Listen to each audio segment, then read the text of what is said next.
మాజీ ఎమ్మెల్యే వల్లభనేని వంశీతో పోలీసులు విజయవాడ చేరుకున్నారు. భవానీపురం పోలీస్ స్టేషన్ కు వంశీని తీసుకువెళ్లిన పోలీసులు అక్కడ వేరే కారులో ఎక్కించి పటమట పోలీస్ స్టేషన్ కు తరలించారు. కాసేపట్లో న్యాయమూర్తి ముందు హాజరుపరచనున్నారు.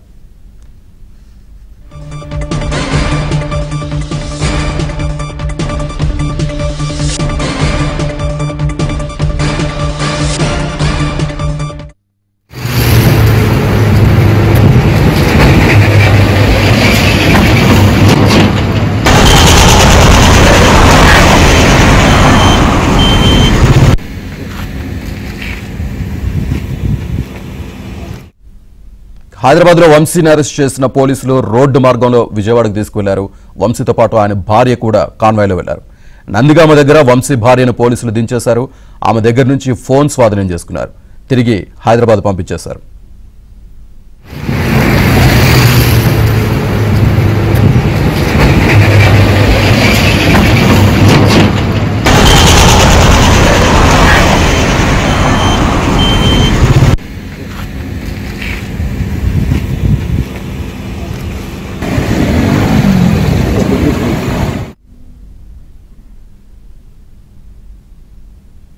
రైట్, వల్లభనేని వంశీని భవానీపురం పోలీస్ స్టేషన్ దగ్గర నుంచి ఇప్పుడు పటమట పోలీస్ స్టేషన్కి అయితే తరలించే ప్రయత్నం చేస్తున్నారు పోలీసులు. సో పోలీస్ స్టేషన్కి తీసుకెళ్తారా లేదా కోర్టు వద్ద హాజరుపరుస్తారా అనే విషయం అయితే ఇంకా తెలియాల్సి ఉంది. దీనికి సంబంధించి పూర్తి సమాచారాన్ని మా ఏపీ బ్యూరో చీఫ్ రామారావు అందిస్తారు. రామారావు.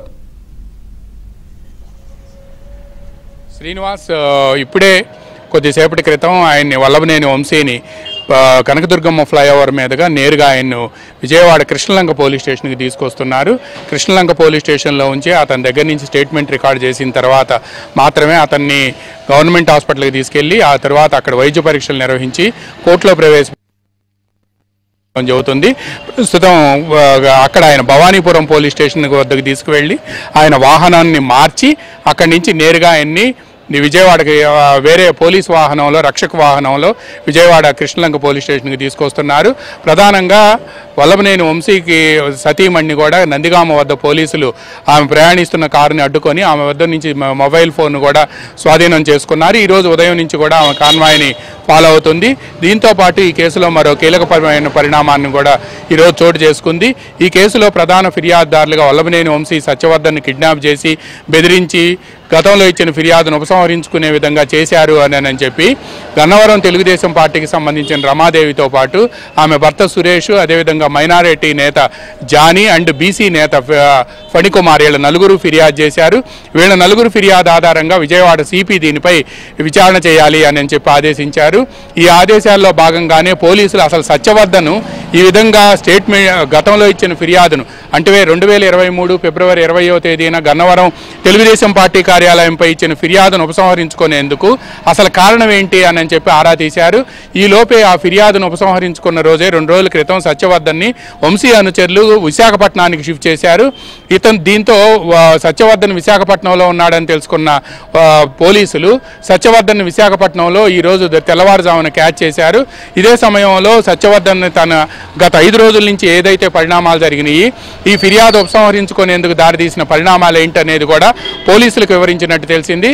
దీంతో పోలీసులు ఇప్పుడు సత్యవర్ధన్ దగ్గర నుంచి విజయవాడ తీసుకొచ్చే ప్రయత్నం చేస్తున్నారు. ఈ లోపు వల్లభనేని వంశీపై నమోదైన కిడ్నాప్ కేసు, బెదిరింపుల కేసుకు సంబంధించి కూడా అతన్ని ఈరోజు తెల్లవారుజామున అరెస్ట్ చేసి ఇప్పుడు పోలీసులు విజయవాడకి తీసుకొస్తున్నారు. పోలీసులు మరికొద్దిసేపట్లోనే కృష్ణలంక పోలీస్ స్టేషన్కి తీసుకువెళ్తారా లేకపోతే విజయవాడ గవర్నమెంట్ హాస్పిటల్కి తీసుకువెళ్తారా అనేది కూడా తేలాల్సి ఉంది. పోలీసు యంత్రాంగం కూడా మీడియా కంటపడకుండా అదేవిధంగా ఈ కేసుకు సంబంధించి ఇప్పటికే ప్రజల నుంచి వస్తున్న అభిప్రాయాల నేపథ్యంలో పోలీసు యంత్రాంగం కూడా ఎప్పటికప్పుడు తన వ్యూహాన్ని మార్చుకొని ముందుకు వెళ్తుంది. ప్రధానంగా ఇప్పటికైతే మాత్రం వంశీని కృష్ణలంక పోలీస్ స్టేషన్కి తీసుకొస్తారని చెప్పి సమాచారం అందుతుంది. అక్కడికి తీసుకొచ్చిన తర్వాత ఆయన స్టేట్మెంట్ రికార్డ్ చేసి ముఖ్యంగా ఈ కేసులో ఆయన స్టేట్మెంట్ రికార్డ్ చేయడంతో పాటు పోలీసులు రిమాండ్ రిపోర్ట్ తయారు చేయాల్సి ఉంది. ఎందుకంటే ఈరోజు తెల్లవారుజామున 5:30-6 గంటల ప్రాంతంలో ఆయన హైదరాబాద్లో శేర్లింగంపల్లి పోలీస్ స్టేషన్లో అరెస్ట్ చేయడంతో రేపు ఉదయం 6 గంటల వరకు 24 గంటల వ్యవధి పోలీసులకు ఉంటుంది చట్ట ప్రకారం. అందువలన ఈ లోపు ఈ రిమాండ్ రిపోర్ట్ తయారు చేసి ఆయన్ని సాయంత్రం లోప విజయవాడ గవర్నమెంట్ హాస్పిటల్లో వైద్య పరీక్షలు నిర్వహించి ఆ తర్వాత కోర్టుకు రిమాండ్కి తరలించే అవకాశం ఉంది అని చెప్పి కూడా అక్కడకు రిమాండ్ ఇవ్వాలి అని చెప్పి కోర్టుని అభ్యర్థించే అవకాశం ఉంది అని కూడా తెలిసింది. ఎప్పుడైతే ఒక నిందితుడిని పోలీసులు అరెస్ట్ చేసి కోర్టులో ప్రొడ్యూస్ చేస్తారో ఆ సమయంలోనే దానికి సంబంధించిన రిమాండ్ రిపోర్ట్ను కూడా పోలీసులు దాఖలు చేయాల్సి ఉంది. అందువల్లనే ఈ కేసుకు సంబంధించి పోలీసులు రిమాండ్ రిపోర్ట్ తయారు చేయాల్సి ఉండటంతోనే టైం తీసుకునేందుకే వల్లభనేని వంశీని విజయవాడ కృష్ణలంక పోలీస్ స్టేషన్కి తరలిస్తున్నారని చెప్పి మనకు సమాచారం అందుతుంది. అదేవిధంగా ఇక సత్యవర్ధన్ని కూడా విజయవాడ పోలీసులు తీసుకొస్తే అతన్ని క్యాచ్ చేసి ఇప్పటికే అతని స్టేట్మెంట్ రికార్డు చేస్తే ఈ కేసులో మరికొన్ని కీలక పరిణామాలు కూడా చోటు చేసుకునే అవకాశం ఉంది. ఎందుకు అనంటే ఈ కేసు మొత్తంలో కూడా ఇప్పుడు వల్లభనేని వంశీని అరెస్ట్ చేసిన కేసు మొత్తంలో కానీ అంతకుముందు 2023 ఫిబ్రవరి 20వ తేదీన గన్నవరం టీడీపీ కార్యాలయంపై జరిగిన దాడి కేసుకు సంబంధించి కానీ ఈ మొత్తం కేసులో కూడా సత్యవర్ధన్ అనే వ్యక్తే కీలక వ్యక్తి. ఆ రోజు ఫిర్యాదుదారుడు కూడా ఆయనే తన కులం పేరుతో దూషించారని, బెదిరించారని, గన్నవరం టీడీపీ ఆఫీసును దగ్ధం చేశారని పార్టీ జాతీయ అధికార ప్రతినిధి ఆనాటి జాతీయ అధికార ప్రతినిధి పట్టాభిపై దాడి చేయటమే కాకుండా ఆయన వాహనాన్ని కూడా ధ్వంసం చేశారని ఫిర్యాదు చేసింది సత్యవర్ధన్. ఇప్పుడు అదే ఫిర్యాదును ఉపసంహరించుకుంది కూడా సత్యవర్ధనే 2 రోజుల క్రితం విజయవాడ కోర్టులో. అందువలన అసలు ఈ మొత్తం కేసులో కూడా కింగ్ పిన్గా ఉన్న సత్యవర్ధన్ని పోలీసులు ఈరోజు తెల్లవారుజామున వైజాగ్లో క్యాచ్ చేయడంతో అతని స్టేట్మెంట్ను కూడా రికార్డు చేస్తుండటంతో ఇప్పుడు ఈ కేసులో ఆ స్టేట్మెంట్ అనేది చాలా కీలకంగా మారే అవకాశం ఉంది. కేసు విచారణలో కానీ లేకపోతే వల్లభనేని వంశీని ట్రయల్కి విచారణకు తీసుకునే అంశంలో కానీ తప్పనిసరిగా ఇది చాలా కీలకంగా మారే అవకాశం ఉంది. అందువలన సత్యవర్ధన్ ఏం చెప్తాడనేది కూడా పోలీసులు స్టేట్మెంట్ రికార్డు చేస్తున్నారు. దీనికి వీళ్ళు ఇప్పుడు తెలుగుదేశం పార్టీ గన్నవరానికి సంబంధించిన నేతలు ఏదైతే ఫిర్యాదు చేశారో ఆ ఫిర్యాదుకి సత్యవర్ధన్ స్టేట్మెంట్ కూడా యాడ్ అయితే మాత్రం ఈ కేసు మరింతగా బలంగా ఉండే అవకాశం ఉంది అని చెప్పి కూడా న్యాయ నిపుణులు అభిప్రాయపడుతున్నారు. ప్రస్తుతం వల్లభనేని వంశీని నేరుగా కృష్ణలంక పోలీస్ స్టేషన్కి తీసుకొస్తున్నారని చెప్పి మనకు సమాచారం అందుతుంది. వల్లభనేని వంశీని ఎప్పుడైతే అరెస్ట్ చేశారు అని చెప్పి తెలిసిందో ఆ రోజు సత్యవర్ధన్ని 2 రోజుల క్రితం విజయవాడ కోర్టుకు తీసుకొచ్చిన వంశీ అనుచరులు ఇరువురు కూడా పరారయ్యారు. వాళ్ళ ఇరువురిపై కూడా ఈ ఎఫ్ఐఆర్లో వాళ్ళ ఇరువురి పేర్లు కూడా చేర్చినట్టు కూడా మనకు సమాచారం అందుతుంది. శ్రీనివాస్. రామారావు, ముఖ్యంగా ఇప్పుడు సత్యవర్ధన్ కేసులో సత్యవర్ధన్ని బెదిరించి కిడ్నాప్ చేశారు కాబట్టి కేసు పెట్టారు కాబట్టి ఆ కేసు మీద వంశీని అరెస్ట్ చేసిన పరిస్థితి కనిపిస్తుంది. ఇప్పుడు మెజిస్ట్రేట్ ముందు హాజరుపరిచిన తర్వాత ఏ విధంగా ఫర్దర్ గా పోలీసులు వెళ్లే అవకాశం కనిపిస్తోంది? ఎందుకంటే సత్యవర్ధన్ కూడా ఇక్కడికి తీసుకొస్తున్నారు కదా విజయవాడ. అదే ఈ కేసులో ఇప్పటివరకు కూడా అదే నేను చెప్పింది. ఈ కేసు మొత్తంలో కూడా కింగ్ పిన్ ఎవరంటే సత్యవర్ధన్. ఆ రోజు ఫిర్యాదు చేసింది అతనే, మన ఫిర్యాదు ఉపసంహరించుకుంది అతనే. అందువల్ల ఇప్పుడు అతను సత్యవర్ధన్ ఏం చెప్తాడనేదే ఇప్పుడు చాలా కీలకంగా మారింది. సత్యవర్ధన్ ఇచ్చిన స్టేట్మెంటే ఈ కేసు జాతకాన్ని కూడా తారుమారు చేసే అవకాశం ఉంది. ఎందుకంటే సహజంగా కిడ్నాప్ అండ్ బెదిరింపుల కేసు జరిగింది అని పైగా ఒక కేసు బెయిల్కి సంబంధించి కోర్టులో ట్రయల్ జరుగుతున్నప్పుడు ఎవరైతే ఫిర్యాదు చేశారో, ఎవరి ఫిర్యాదు మీద అయితే ఎఫ్ఐఆర్ నమోదైందో ఆ ఫిర్యాదుపై నమోదైన ఎఫ్ఐఆర్ ఆధారంగా కేసు దర్యాప్తు జరిగి బెయిల్ కోసం ట్రయల్ జరుగుతుందో అటువంటి కేసులో ఉండే ఫిర్యాదుదారుడే సత్యవర్ధనే ఇక్కడ కేసు విత్డ్రా చేసుకోవటం అనేది ఈ మొత్తం కేసులో ఒక పెద్ద ట్విస్ట్. అందువలన అతను ఫిర్యాదు విత్డ్రా చేసుకోవటానికి వెనుక ఎవరు బెదిరించారు, ఎవరు కిడ్నాప్ చేశారు, అతను ఎందుకు ఫిర్యాదు విత్డ్రా చేసుకున్నాడు అనేది ఇప్పుడు తేలాల్సి ఉంది. ఇది ఈ మొత్తం కేసులో ట్విస్ట్. ఇప్పుడు అతన్ని మళ్ళా క్యాచ్ చేయటంతో, సత్యవర్ధన్ని వైజాగ్లో పోలీసులు క్యాచ్ చేయటంతో అతనిచ్చే స్టేట్మెంట్ కూడా చాలా కీలకంగా మారే అవకాశం ఉంది. ఎందుకు అనంటే గన్నవరం టీడీపీ నేతలు ఇచ్చిన ఫిర్యాదు మీద సిపి యాక్ట్ చేసినప్పటికీ కూడా సత్యవర్ధన్ స్టేట్మెంట్ అనేది కూడా ఇందుట్లో చాలా కీగా మారబోతుంది. అందువలన సహజంగా ఇటువంటి కిడ్నాప్ లేకపోతే బెదిరింపుల కేసులో ఎవరినైనా అరెస్ట్ చేశారు అనంటే రిమాండ్ రిపోర్ట్ తయారు చేసి కోర్టులో ప్రొడ్యూస్ చేస్తారు. ఆ కేసులో ఉండే సెక్షన్ల ఆధారంగా న్యాయమూర్తి ఎటువంటి నిర్ణయం తీసుకుంటారనేది కూడా వేచి చూడాల్సి ఉంది. అయితే ఇప్పటికే వల్లభనేని వంశీ తరపున ఆయన అనుచరులు కూడా ఆయన న్యాయవాదులను సిద్ధం చేశారు. న్యాయవాదులను సిద్ధం చేసి వంశీని కేసు నుంచి బయటికి తీసుకొచ్చేందుకు కూడా, ఆయనకు బెయిల్ వచ్చేందుకు కూడా ప్రయత్నం చేస్తున్నారు. వంశీకి మొదటి నుంచి కూడా తానికొండ చిరంజీవి అనే అడ్వకేట్ ప్రధానంగా ఉన్నారు. ఆయన పలు కేసుల్లో, వంశీ కేసుల్లో కూడా చాలా కీలకంగా వ్యవహరించారు. అందువలన చిరంజీవితో పాటు మరి కొంతమంది సీనియర్ లాయర్లు కూడా ఈ కేసుని వాదించే అవకాశం ఉంది అని కూడా మనకు సమాచారం అందుతుంది. ఈ కోర్టు ఎటువంటి డెసిషన్ తీసుకుంటుంది అనేది కూడా మనం ముందుగా ఊహించడానికి వీల్లేదు. ఎందుకు అనంటే కోర్టు డెసిషన్స్ని మనం ముందుగా ఊహించడం అనేది సాధ్యం కాదు. అక్కడ ఉండే సెక్షన్లు, తర్వాత సర్కమ్స్టెన్షియల్ ఎవిడెన్స్, దీంతో పాటు ఎవరైతే స్టేట్మెంట్ ఇచ్చారో ఆ స్టేట్మెంట్లో ఉండే గ్రావిటీ, వీటన్నిటి ఆధారంగా కూడా కోర్టు డెసిషన్స్ ఉంటాయి. సెక్షన్లు కూడా చూస్తారు. ఆ సెక్షన్లు నిజంగా ఈ కేసుకి అట్రాక్ట్ అవుతాయా, ఈ కంప్లైనెంట్కి అట్రాక్ట్ అవుతాయా లేదా అనేది కూడా చూడాల్సి ఉంది. దాని ఆధారంగా న్యాయమూర్తి నిర్ణయం తీసుకునే అవకాశం ఉంది. అయితే ఇప్పుడు ఈ కేసులో సత్యవర్ధన్ని వైజాగ్లో పోలీసులు క్యాచ్ చేయడంతో సత్యవర్ధన్ని విజయవాడకి తీసుకొచ్చే ప్రయత్నం చేస్తున్నారు.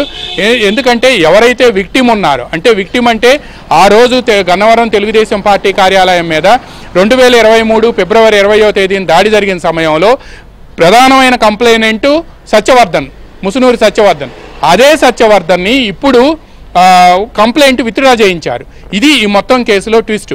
ఆ రోజు సత్యవర్ధన్ని తన కులం పేరుతో దూషించారని, పార్టీ ఆఫీసును ధ్వంసం చేశారని, తర్వాత పట్టాభిని అరెస్ట్ పట్టాభిపై దాడి చేశారని ఇవన్నీ కూడా చెప్పింది ఆ రోజు సత్యవర్ధన్. ఆయన స్టేట్మెంట్, పార్టీ కార్యాలయంలో అతను ఆపరేటర్, కంప్యూటర్ ఆపరేటర్, అతను ఇచ్చిన స్టేట్మెంట్ ఆధారంగానే ఆ రోజు కేసు నమోదైంది. బట్ ఈ కేసు నమోదైనప్పటికీ, అంత విధ్వంసం జరిగినప్పటికీ కూడా వైసీపీ నేతలు ఇచ్చిన ఫిర్యాదు మీద 307 రిజిస్టర్ చేసి ఆ రోజు 2023 ఫిబ్రవరి 20వ తేదీన పట్టాభిని అరెస్ట్ చేయటమే కాకుండా ఆయన మొదట ఉంగుటూరు పోలీస్ స్టేషన్కి తరలించి ఆ తర్వాత తోట్లవల్లూరు పోలీస్ స్టేషన్కి తీసుకువెళ్ళి అర్ధరాత్రి పట్టాభి మీద 3rd డిగ్రీ ప్రయోగం చేశారు పోలీసులు.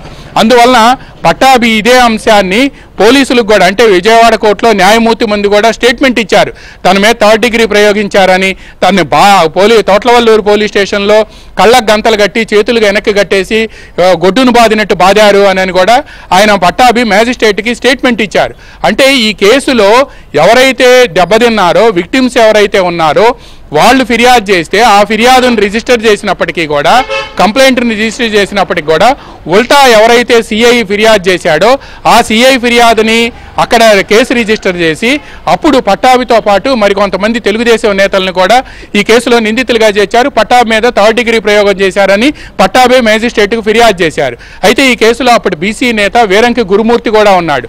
కానీ గురుమూర్తి వీళ్ళంతా కూడా అప్పుడు పరారయ్యి ఆ తర్వాత పోలీస్ స్టేషన్లో బెయిల్ తీసుకున్నారు. అంటే ఒక సంఘటన జరిగిన సమయంలో విక్టిమ్స్ ఎవరైతే ఉన్నారో వాళ్ళు ఇచ్చిన ఫిర్యాదు ఆధారంగా కేసు రిజిస్టర్ చేసి ఎవరైతే దాడి చేశారో వాళ్ళని అరెస్ట్ చేయాల్సిన పోలీసులు ఆ రోజు భిన్నంగా వ్యవహరించి విక్టిమ్స్ని అరెస్ట్ చేసిన వ్యవహారమే ఈ కేసులో ఒక ట్విస్టు.